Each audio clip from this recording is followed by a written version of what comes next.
Hare Krishna. Today is January 28th, and the title of this quote is Sinful Past. If you believe you can't be Krishna conscious because you were very sinful in your past life, the story of the deliverance of Jagai and Madhai proves you wrong. They got the gold medal for sin. They were way more sinful than you were or ever could be. If you believe you are especially uniquely fallen and sinful, wouldn't it be wiser to adopt an empowering belief like, I need to try harder than the other devotees?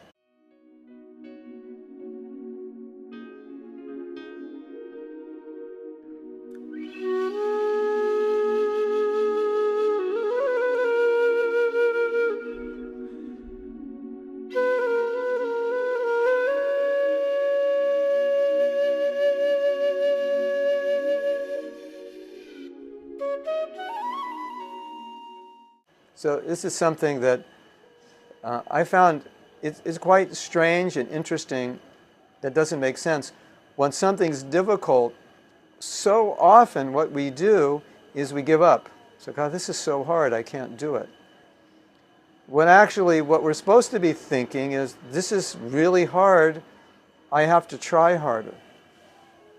So whenever something's difficult, hopefully, now that you've heard this, and maybe you already think this way, but if you don't, whenever something's difficult, if your natural reaction is to kind of reduce your energy, think of this example. When you're riding a bicycle and you're coming up to a hill, generally what you do is you start pedaling faster to build up speed, so you have the speed momentum to get up the hill. So if you confront an obstacle, you think of that example, now I have to work harder, I have to try harder. If you weaken in your resolve, then it's like getting off your bike and saying, well, the hill's, it's just too hard, or just turn around. Now, the other aspect of this, which sometimes enters a devotee's mind, is the idea that I'm very impure. I've done many, many sinful things. I have many, many attachments. I have many attachments. I have many material desires.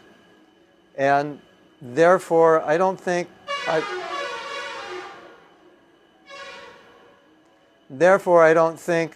going to be very successful in this life.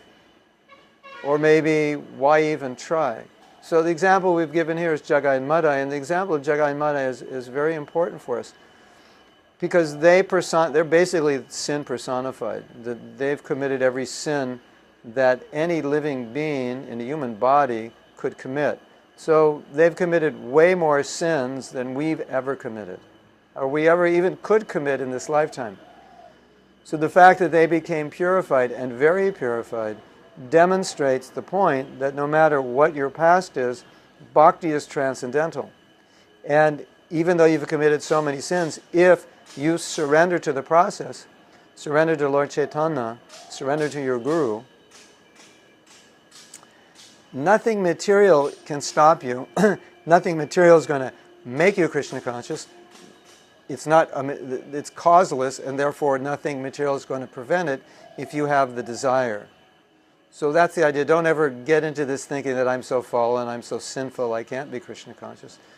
The only thing that's preventing you from being Krishna conscious is that thinking. It's not the sin that you've committed that's preventing you. It's the thinking that I've committed the sin and therefore I'm so fallen, I can't be Krishna conscious. That's what's preventing you from being determined in Krishna consciousness. So, Jagai and Madhai are very good examples for us. None of us are as fallen as they are. Don't get discouraged. It's your desire, it's your sincerity.